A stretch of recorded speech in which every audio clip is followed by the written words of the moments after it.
Ladies and gentlemen, today in class you're going to be making a sentence variety cheat card that you will be using with your own writing next week. Now, it's always easier to understand writing when you work with your own because you can erase things, change it to fit whatever you need.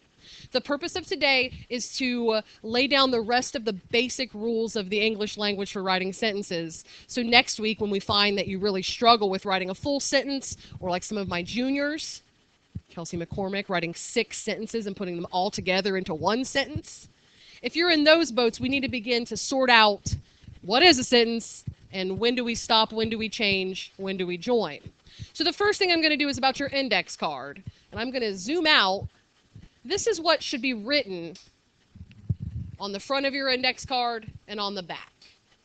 So before we get anywhere, you're going to label it. The great news is all you have to write down, other than the template for the card, are 4 example sentences.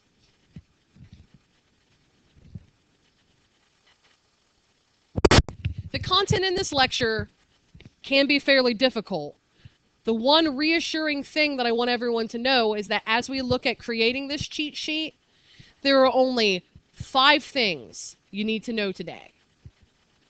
4 of them are already labeled on this card, and you're going to have an example, and we'll talk about them. One of them is a vocabulary word, which is a subordinate clause, and I can't come up with a cheap or easy reminder for those.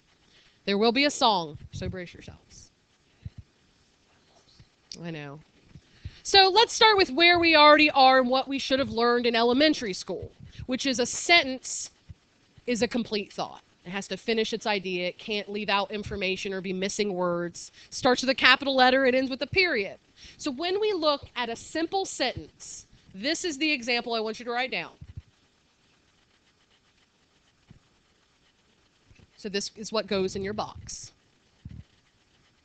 I have a junior in my writing class who turned in a journal, and every single sentence in his journal was a simple sentence.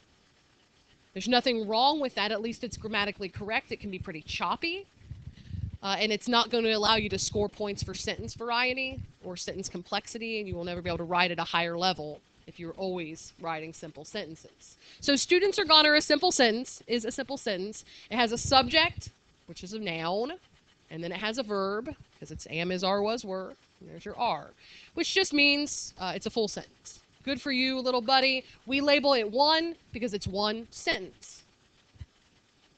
The notes that are in here I have for you already printed. So a sentence has one independent part.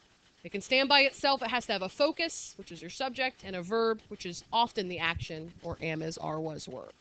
So that I hope you feel pretty comfortable with. Next up, we'll start. Right here in the middle is what you have to write down. And it says, I don't have to know what the sentences are called, but I need to be able to use the variety of them. If I could skip the notes, I totally would. If I could look at your writing and see that you could already perform all those skills, we wouldn't have to do this. The problem is that it's really hard to look at your own writing and judge it if you have a hard time even writing sentences to begin with, to apply math to it. So the next kind of sentence on our log is a 1+1 sentence, which simply means in the English language you are limited to monogamy. Monogamy is when you're married to one person and you stay married and you stay faithful and loyal. In the English language, you can have marriages like that, but you can't have any more than 2 sentences at a time. So there's no polygamy in the English language. Ideas will either be individuals and be singles, or they'll be pairs. But you cannot have 3 sentences together, 4 sentences together, or like Kelsey McCormick, you can't have 6 sentences together at one time. So we're limited. You think you get graded on how creative your writing is or how enticing your vocabulary is. But a lot of what is the foundation of language is clarity. And that's what a lot of you are lacking. You have the ideas, but when you express them, it's just one big pile of poo. Just because of its structure, not because of its ideas. So you're not going to take a quiz this Friday over, is this a simple sentence? Is this a 1+1? Is this a 1+2? That's not what I'm interested in engaging you on. I am going to give you an assignment next week where I make you create within your own writing these different sentence types. That's what you have to do. You have to put the pedal to the metal and do the skill. So I'm zooming out now. This was your sample sentence, which is I don't have to know what the sentences are called, but I need to be able to use them. 1 plus 1 is just like it looks like in math, which is you're taking two sentences and you're joining them together. Whenever we see a plus sign, because I'll label in your writing every sentence type that you used. So whenever the plus sign is there, it means that you used punctuation. There's only two ways to join a sentence in the English language. One is a comma and a conjunction. Comma and, comma but, comma yet, comma nor, comma for, comma so. Move from one sentence to the next, use a comma and a conjunction. That'll get you points on your ACT right there, knowing that. The cheap and easy way, you may not know if you've ever seen this button on the keyboard. It's called a semicolon. A semicolon is the same thing as a comma and a conjunction. So you can actually glue two sentences together. I like cheese, semicolon. I like carrots. Just stick them together. It's like super glue to put ideas together. This is the visual of the compound sentence. You got to make sure that there are independent individual sentences on either side. So if you think you wrote a compound sentence because you put and in the middle and a comma, I have to look to the left and say, look, there's a sentence over here that can be on its own like that rock. And there's a sentence over here that can be on its own like that rock. They can be separated, and then they're balanced together at that point with your comma and your conjunction. So the left side is stuff that's mostly review, but I know you haven't talked about complexity because I have talked to your English teachers. So what we're going to do first is flip over to the back of your card. Before we start bringing the idea of complexity to the table, I'm going to ask you to gather on the back 10 of these words. Please don't pick the fancy pants word like whereas, because I don't think you're probably going to be able to integrate that nicely into your own writing. So after you've chosen 10 of these words to utilize next week in the lab for your revising, we're going to talk about some complexity. I don't think explaining it in this Prezi is going to be enough. As soon as the Prezi is over, we're going to sort out, can you recognize a 1/2 piece? So our goal for the rest of class is, can you find complexity and decide whether or not that phrase is complex? I'm going to lay down the law for complex sentences. First, here's your sentence. The core of the sentence is many chihuahuas drowned. And yes, I kill chihuahuas in a sentence. I don't like them. Many chihuahuas drowned.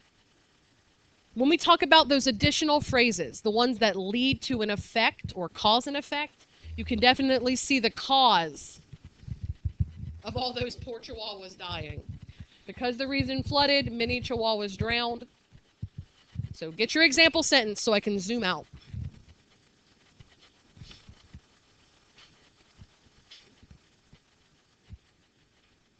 The right side of your card is much more difficult. It's about complexity in the English language. In order to get complexity in the English language, you have to use something that's called a subordinate clause.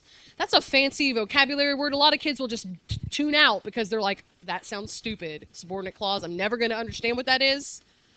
So in math terms, think of it like a 1/2 piece. It means it's almost a sentence. It gets really close, but it doesn't really live up to what a sentence needs to be.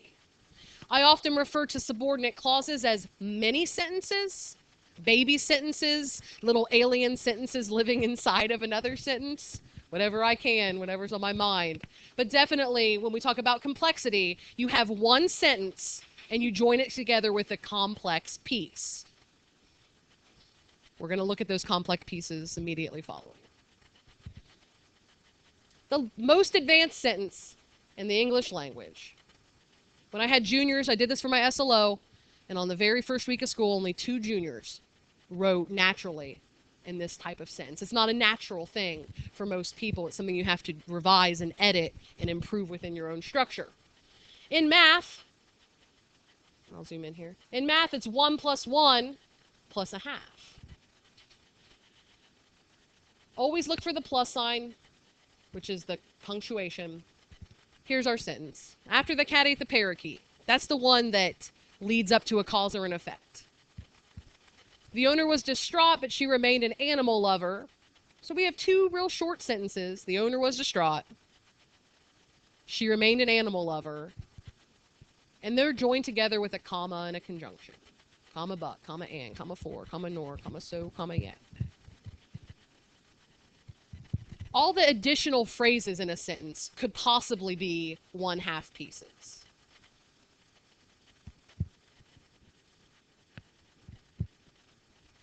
Here's the song. I'll sing it twice. Once now and once when we're practicing. So if you want to recognize complexity in your own writing, you have to have subordinate clauses. An English teacher made this song on the internet. I did not make it. I just sing it. She has a song for every kind of clause. And the subordinate clause goes like this. A subordinating clause, it can't stand alone. It has a subject and a verb, but it only plays one role, 'cause it's a fragment. Baby, it's a fragment. I added baby for effect. So if we take a look inside of this sentence, does it live up to the song? It's a subordinate clause if it can't stand alone. The phrase, after the cat ate the parakeet, can't stand alone because it doesn't finish its idea. It has to start with a subordinate, and all of them do, and you have a list of those subordinates on the back. And it has to have a baby sentence inside of it. Something has to happen inside that sentence. That's where you get complexity, is just, did anything happen in that phrase? The cat ate the parakeet in that phrase, so there's action that will take us to complexity.